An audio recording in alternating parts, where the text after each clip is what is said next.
तर आजच्या व्हिडिओमध्ये आपण पाहणार आहोत चेन स्टिच स्क्वेअर शेपमध्ये कशी करायची आहे किंवा वेगवेगळ्या शेप्समध्ये चेन स्टिच कशी काढायची असते।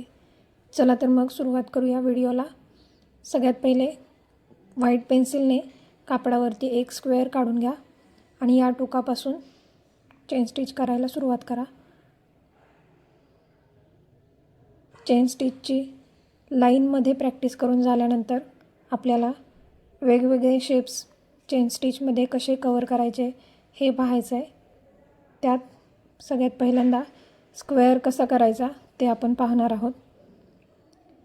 तुम्ही जेवढी प्रॅक्टिस करणार तेवढीच तुमची चेन स्टिच परफेक्ट येणार आहे, अगदी बारीक आणि फिनिशिंग पण खूप छान येईल। त्यासाठी लाईनमध्ये 2 ते 3 लाईन्सचे पहिले प्रॅक्टिस करा आणि त्यानंतर स्क्वेअर शेप करायला घ्या। आता या कॉर्नरला आल्यानंतर फिनिशिंग परफेक्ट येण्यासाठी आपल्याला एक छोटासा टाका लाईनच्या बाहेर घ्यायचा आहे या साईडला आणि त्यानंतर पुढे कंटिन्यू चेन स्टिच करत राहायचे। अशा पद्धतीने बाहेरच्या साईडला एक छोटासा टाका घ्यायचा आणि तिथून पुढे कंटिन्यू चेन स्टिच करत राहायचं। प्रत्येक कॉर्नरला गेल्यानंतर आपल्याला अपोजिट साईडला एक छोटा टाका करून मग पुढे कंटिन्यू स्टिच करायचं, म्हणजे की फिनिशिंग चांगली येईल आणि स्क्वेअर शेपमध्ये अगदी व्यवस्थित दिसेल। परंतु सर्कल किंवा जे राऊंड शेप असतील त्याच्यामध्ये आपल्याला असं करण्याची काही गरज नसते। फक्त जिथे जिथे पॉईंट्स येतील किंवा कॉर्नर्स येतील तिथेच फक्त आपल्याला एक छोटासा टाका बाहेरच्या साईडला घ्यायचा असतो आणि तिथून पुढे कंटिन्यू स्टिच करत राहायचं असतं।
आता आपला स्क्वेअर झालेला आहे आणि आपल्याला एंड नॉट द्यायची आहे।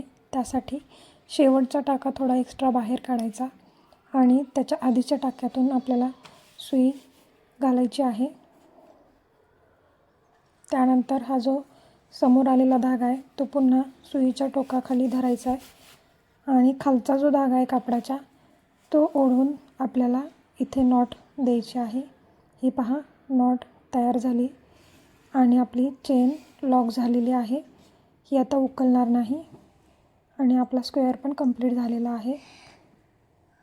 अशाच पद्धतीने काही स्क्वेअर, सर्कल आणि ट्रायंगलची प्रॅक्टिस करा, म्हणजे तुम्हाला पण चेन स्टिच अगदी परफेक्ट जमेल.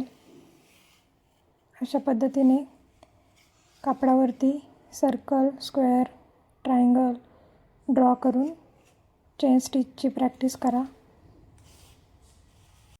तुमचा हातही बसेल आणि चेनसुद्धा परफेक्ट होईल. याच पद्धतीने काही लेटर्स किंवा काही शेप्स किंवा काही डिझाईन्स कापडावरती ड्रॉ करून त्या चेन स्टिचची प्रॅक्टिस करा. वेगवेगळे लेटर्स, अक्षरं हे सुद्धा तुम्ही चेन स्टिच करून प्रॅक्टिस करू शकता. त्यामुळे तुमचा हात बसेल आणि फिनिशिंग चांगली होईल. नेक्स्ट व्हिडिओमध्ये आपण पाहणार आहोत आरी वर्कमध्ये जे बीड्स किंवा जे कुंदन, मोती यूज करतात तर ते कसे आपल्याला स्टिच करायचे आहेत हे आपण नेक्स्ट व्हिडिओमध्ये पाहणार आहोत. तर त्यासाठी चॅनलला सबस्क्राईब करा, लाईक करा, शेअर करा आणि व्हिडिओ पाहत रहा. धन्यवाद.